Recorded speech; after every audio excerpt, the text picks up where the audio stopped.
Welcome to Trainer Talks, a podcast about architecture, planning, and design. Today, we're here with Dr. Leslie Nichols as part of our Ed Talk series to talk about the Gunnison Watershed School District 2022 bond program, their approach to community engagement, and integrating security and safety into their schools.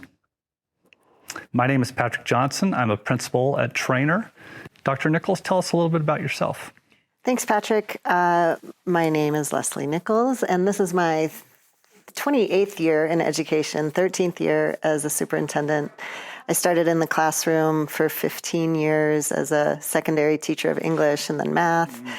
My journey into leadership started in the tiny town of Lake City, Colorado, and my entire career has been on the west slope of Colorado in some of the most rural and wild spaces that Colorado gets to boast about.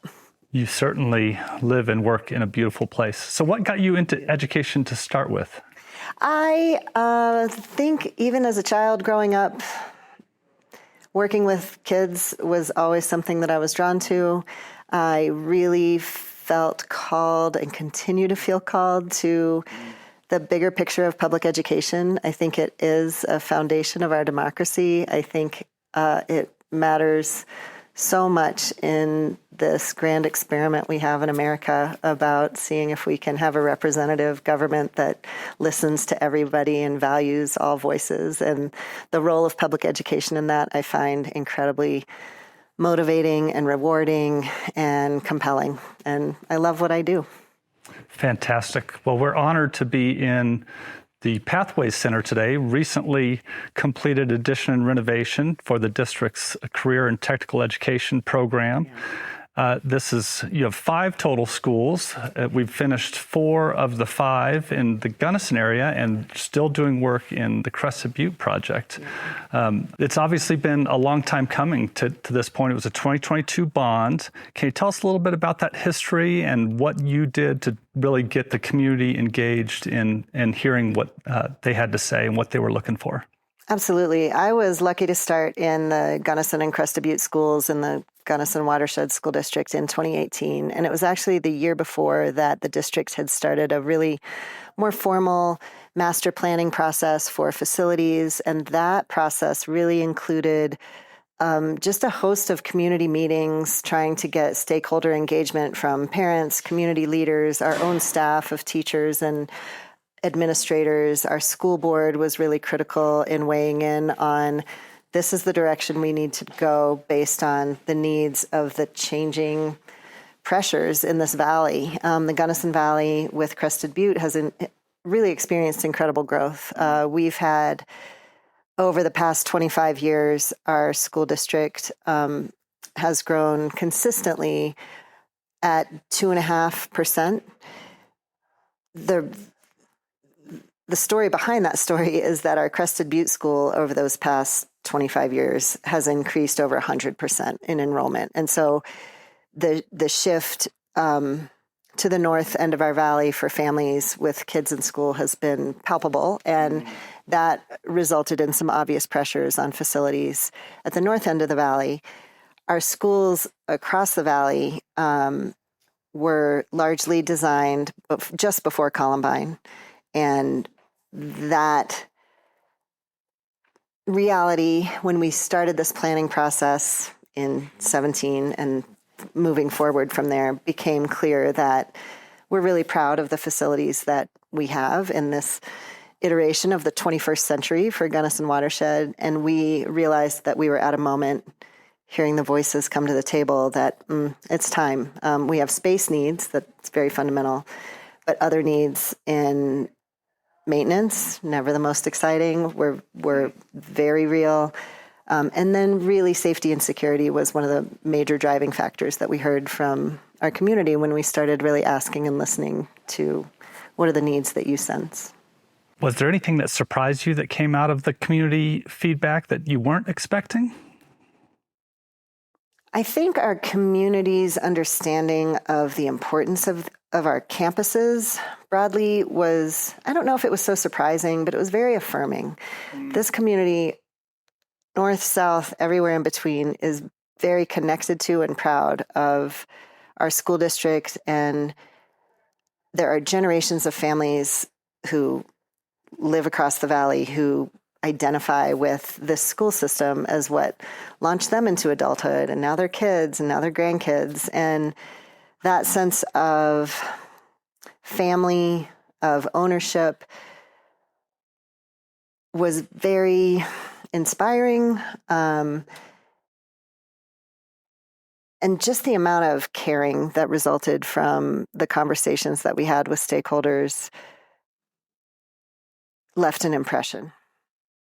I know as we worked through the projects with you, maintaining and keeping bond promises was top priority. And anyone who's watched a home improvement TV show knows that things don't always go smoothly on construction projects. And fortunately, I think the district did a great job managing risk and was able to actually bring some additional things that were beyond really the bond promises to the schools. Are there anything that is top of mind that stands out that we were able to get done unexpectedly almost? Yeah, I think we had some pretty clear priorities in the main promises that we made, in the bond program, which our voters supported in that 2022 election. And that was in safety and security. We promised to improve the safety and security of all of our buildings.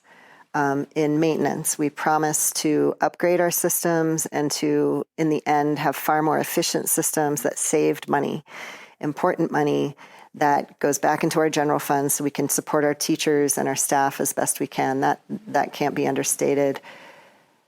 It's all the behind-the-scenes maintenance work that nobody's going to see it, but we're saving so many pennies and dollars with better heating and cooling. We had a huge conversation in this community about, are we going to go with a ground source heat system for Gunnison Community School or highly efficient, more traditional boiler systems? And that conversation and the result is saving so much energy. It's saving so much money, and it allowed us to keep the building that we have. It's a wonderful building, and we couldn't just start over and still hit the mark of incredible improvements in efficiency and comfort and good learning environment for kids to, have that in the background. They're not thinking about the temperature or what it feels like. They're just able to learn. So making our buildings catch up to building science of the 21st century. Here we are in 2025, and our buildings are, as a result of this project, becoming, or they are, far smarter than they were a couple of years ago. The systems that we are integrating to how we do business are not top of mind for the everyday user. As you walk through our buildings, you're not going to be aware of the HVAC improvements that we've made, but that was the second main promise that we made to our community. And then the third one was to improve our learning spaces. We're a preschool through 12th grade educational organization, and being sure that when kids show up for school that they have facilities that support the most engaging, the most student-centered, the most impactful and exciting and powerful learning that we can provide as the adults in the room, that the facilities support that, was our third big bucket of promise. And hitting all of those has been top of mind for the whole program. And then, as you mentioned, because of grant writing, because of effective risk management, because of some good fortune, I know that in the construction world, you really don't know what you're going to find as you start to dig in the ground or get behind walls that already exist. And while I am proud of our teams for managing that risk as best they can, I do recognize that we just did not have massive issues that impacted this project. And that was good fortune. We took advantage of that good fortune, though, and put those dollars that were being held for contingency to say, we don't know. As things unfold, we'll see what we have to do in the risk management department. And when those funds became available and we got past some of the risk moments, we said, well, one of our wish list items was to really do more on our campuses than those three big buckets of safety and maintenance and learning spaces prioritized. And that included, again, with grant dollars, and a local partner through the Metropolitan Recreation District, the MetRec, with a sizable donation, we were able to go to a synthetic turf athletic field in Crested Butte. And we were also able to realize what I thought was a total pipe dream, but we were able to realize a 9-lane rubber surface track at our Gunnison Community School. And those two amenities are such community assets. They contribute to the health of our students, but also we're very much a community facility mindset in the school district, and that track will be used as much by the community as it is our students. Our synthetic turf field will allow more days of use in our challenging mountain climate in Crested Butte, and that will be taken advantage of, yes, by students and by other community organizations, and so that we could bring that value to our taxpayers, and everybody who lives here felt really good. On top of the big 3 buckets of promise that we are also realizing in the program. Yeah, fantastic. Yeah, I'm just to dig on that a little bit more. I do think, my sense is obviously Gunnison, Crested Butte are a little smaller communities than a lot of the metro or suburban areas, and I think inherently safer and more tight knit. And can you talk a little bit about, obviously a lot of improvements were done on your sites and on your campuses, playgrounds and the fields and the track that you mentioned. Yeah. And they are really community assets. They're almost, community parks, if you will. Can you talk a little bit about, I don't know if tension is the right word, but being welcoming to the community, but also given the need for safety and security, how do you have safeguards around those campuses, and what are the boundaries, or how do you communicate that? Again, tension's not the right word, but need for both. Need for to be welcoming, and also a need to really protect your staff and students. Absolutely. There's a lot of competing pressures to what we bring to the community and to our operations as schools. And I love talking about school safety because it really is at the foundation level. It's at the beginning point of everything that we do. Kids only learn when they feel safe, when they're walking into buildings and they know, yeah, this is my place. I belong here. People here know me. People know my parents. They know my friends, and we feel like this is our space. This is our campus. And those feelings of belonging really do start with not just functional facilities, but what this project has brought is really beautiful facilities where our students and our families and our community feel the pride that we hold in how we do school. And we did do a lot of careful planning with families, with student voices, and really with our staff about how do we build the safest schools that we can without feeling like we're operating in a prison, because that is not a way to build that sense of belonging and calm, and I can't wait to go to school. I'm going to see all my friends, and we're going to have a great time, and I'm going to learn a lot, and there's adults who care about me. All of that has to happen in physical spaces that say, please come in, and this is where we want you to be. I think we've achieved that with the improvement to the learning spaces that this project has brought, the upgrades, the 21st century, quarter way through that century. These are the educational practices that we know work well when it comes to designing spaces. Our entry sequences in all of our campuses for how we enter our school buildings was a really thoughtful design process with experts in the room, users in the room, and this sense of how do we build an entire container that feels safe, not just how do the doors work. But we landed on features that allow easy entry. This is your space, but also have locked doors that are only controlled and opened when the circumstances are right. And that feels great too. We have door latch detection systems that will let us know centrally in our main offices and all of our sites if there is an exterior door that's far away from the main office and if it's gotten propped open, and we can address that and get someone over there to close it, because we do operate with closed locked doors throughout the school day here in 2025.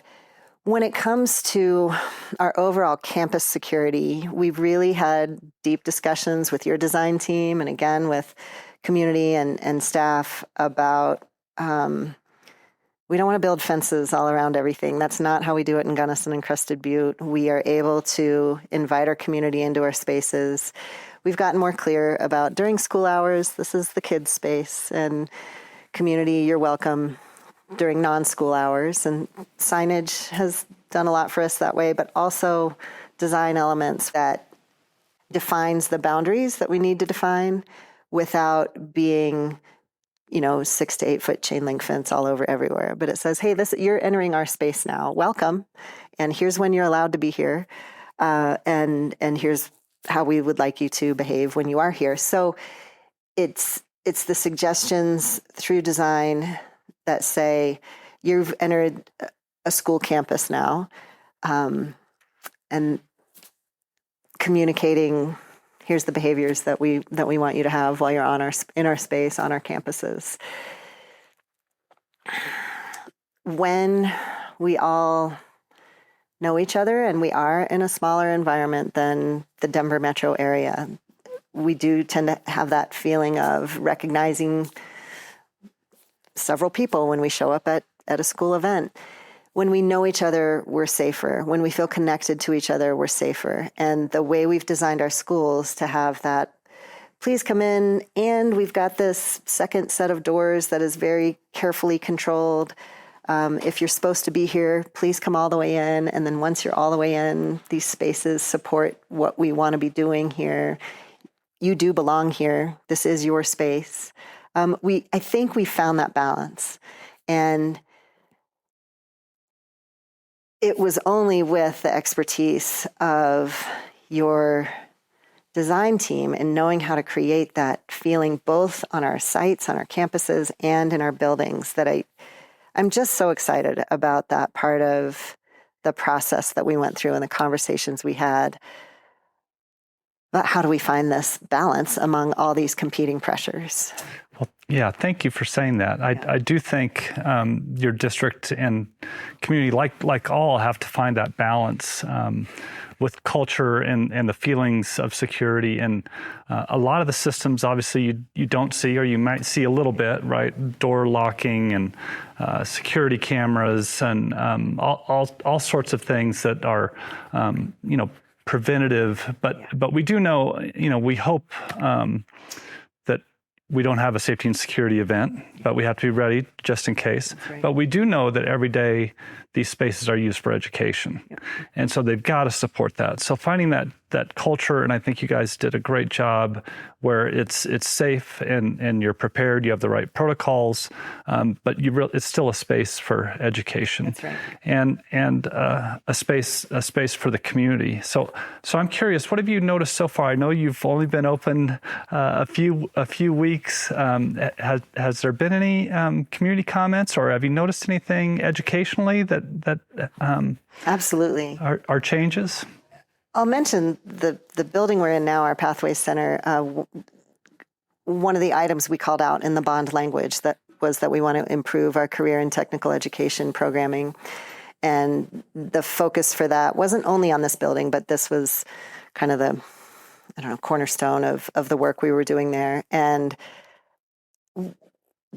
our director here, Chad Terry, and I, in talking about building the courses and the program that we were envisioning in healthcare, in outdoor industry and tourism, including culinary arts, in our hairstyling program, in building those programs, we felt like, well, the first year will be kind of a soft launch. We'll have small classes with just, a handful of kids in most classes is a great way to start. And we'll go from there. We'll build slowly. And enrollment in the spring was slow. A lot of schedule juggling happens as kids come back to school. Classes are full. We have classes of 15 to 20 in 3 introductory culinary arts programs, 2 that are slightly more advanced with programming that we started last year. The healthcare program has, I think, doubled in size this year. That's our certified nurse aide. Our outdoor industry and tourism, our outdoor leadership program had, single-digit enrollment to start, and those are full classes now. We're not even a quarter of the way into our school year, and kids are thrilled.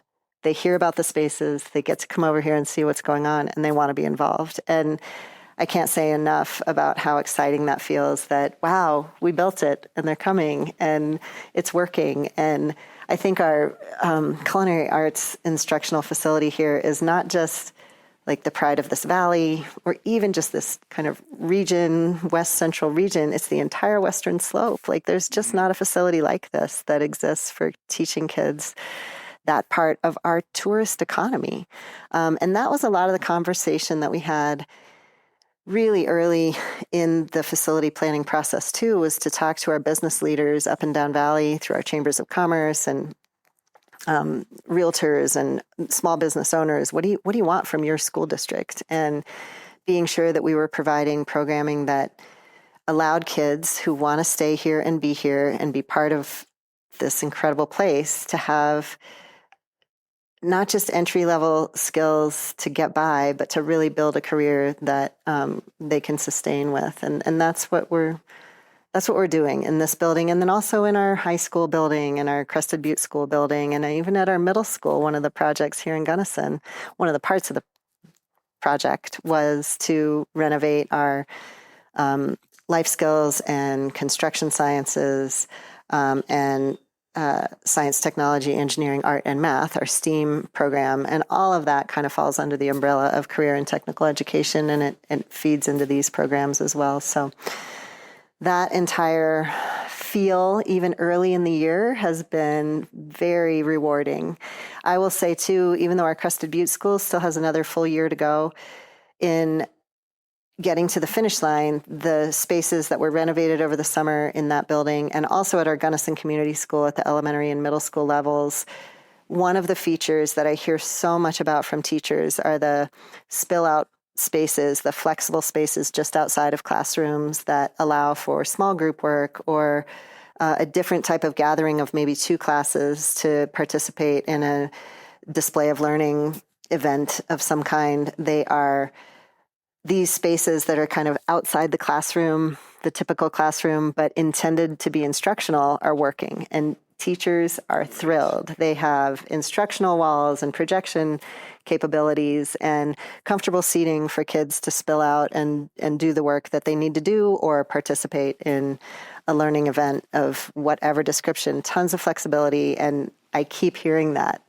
Oh, we don't have lockers blocking all this space anymore. We're doing storage of stuff in a different way. And now we can actually do things with kids here. And kids are engaging socially here in ways that they haven't before at our Gunnison Middle School. And those are some of the early returns that we're hearing as we're still kind of getting through the final parts of the Gunnison project and then in the middle of things in Crested Butte. Well, I'm so glad to hear that. Having attractive spaces and programs that students actually want to be at and want to learn. Yep. I actually wish I could come back and have some of these opportunities because they didn't exist back when I was going to school. I'm just going back to the community engagement. I mean, you're really, I think, the envy of a lot of districts and other schools that haven't been able to get here, at least maybe not yet.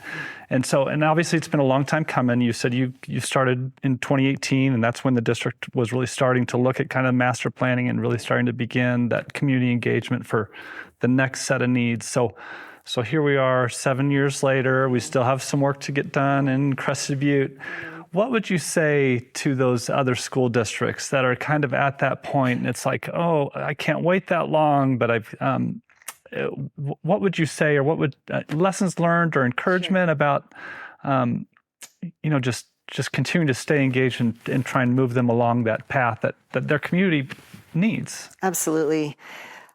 I think that was one of the biggest learnings of my entire career in educational leadership so far has been that things take time and the urgency is so real. We have kids today who need good spaces and so many other things. And keep your eye on the long game is my biggest piece of advice. Don't feel defeated. I failed a bond measure in my previous district in Hinsdale County and felt like, I guess it's over. I guess we're not doing this. And that can be very much part of a process in educating your community, in listening better to your community about what the needs actually are so that you're aligned with what they want to support. Here in the Gunnison Watershed School District, there were no guarantees. This is like any rural area, like any school district. There's no guarantee that your people are going to come together and voluntarily spend more tax dollars, raise their own taxes to support their schools. And when you dig deep into the listening process, when you are responsive to what you're hearing, and when you, as an organization, with your team of leaders, can recognize it's not linear. Like it's a very recursive process and there's failures, what feels like failures along the way are actually just part of how it goes. And don't lose sight of that bigger goal. And it might not even be you.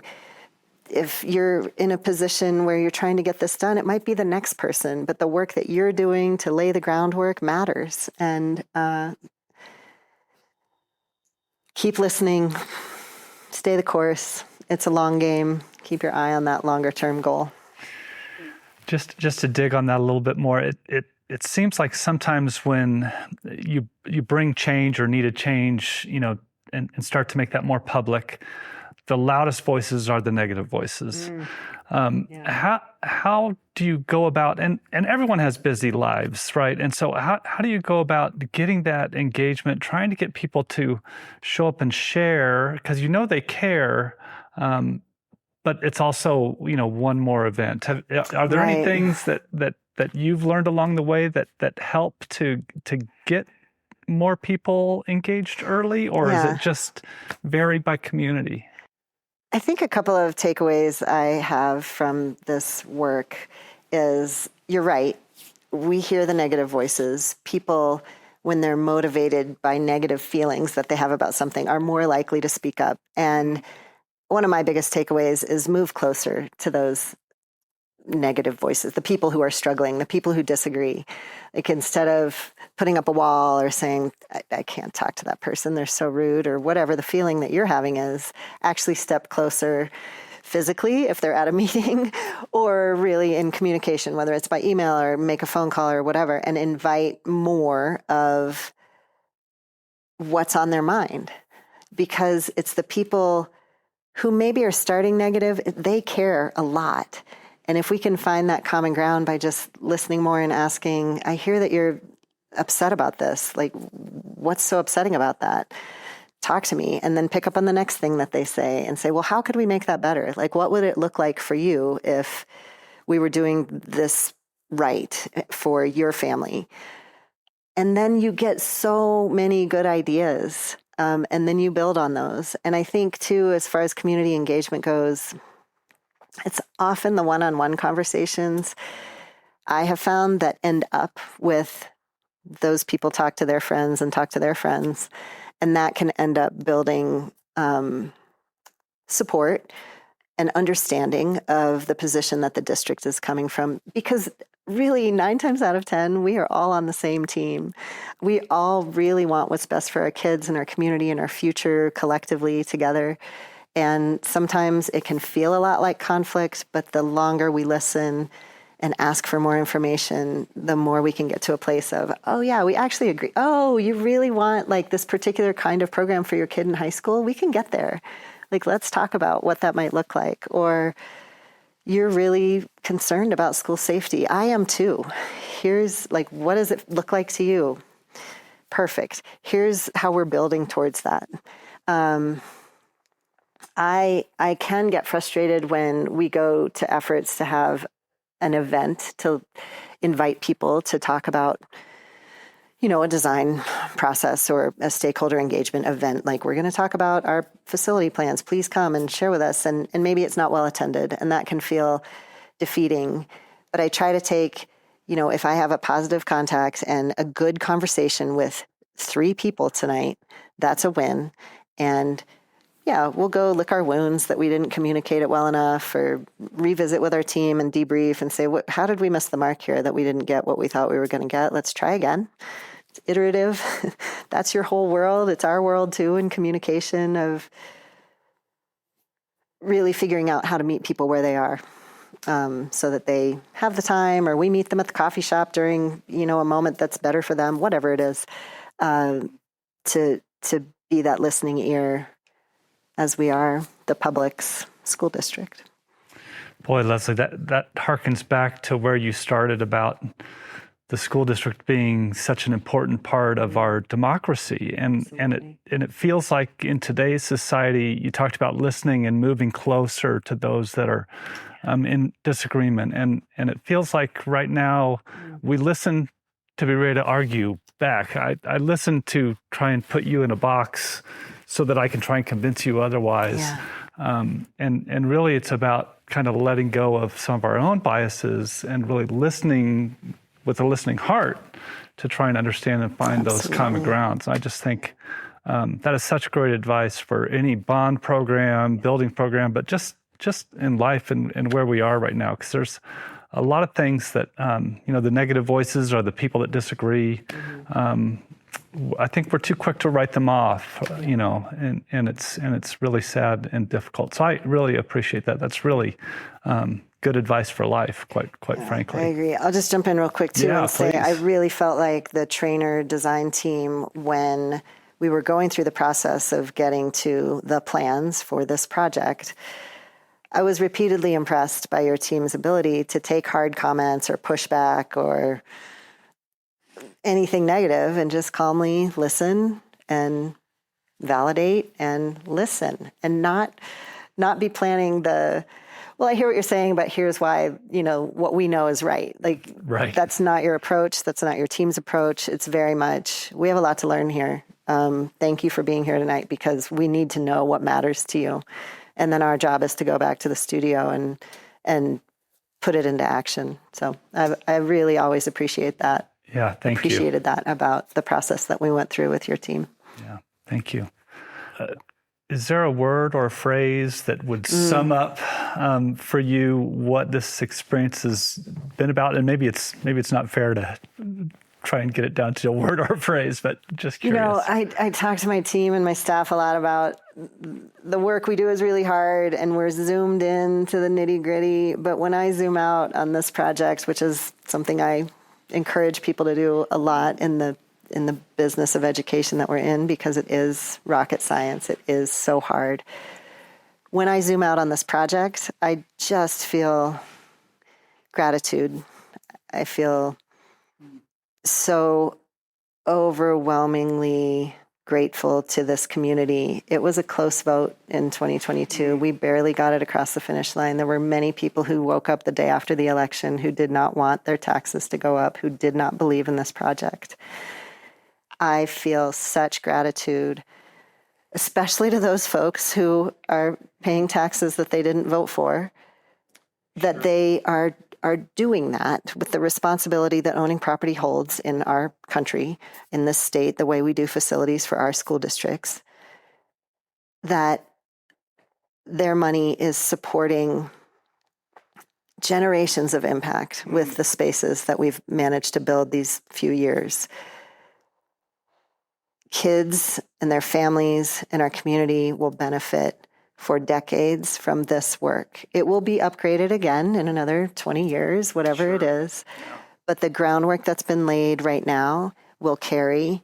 The vision that we've put into bricks and mortar will bring students into safe, warm, connected spaces where their brains can get turned on to all the opportunities that are out there in the world just waiting for them. Their curiosity can be piqued. Their connections with friends, which is so important, can be supported and engendered because they have good spaces to do that. We are so grateful to our community for that opportunity and to put into physical space this value that as a public school district we hold for the future of Gunnison, the future of Crested Butte, the future of this valley, this state, this country. When we do education well, it's the future that benefits. And all of us get to feel that, wow, this matters and this is good stuff. And these spaces are making the magic happen. That is so good. Thank you very much. Well, thank you so much for your time today. Yeah. And with that, we'll close out, but I do want to encourage others to join our next Ed Talks. Thank you for joining us on this episode of Trainer Talks. Trainer is a national architecture, planning, and design firm located in the United States. We hold a firm belief in sharing resources and insights with professionals, clients, communities, and building users to shape the spaces we use every day. For more information, visit our website at trainer.design. That's TREANOR.DESIGN. See you next time.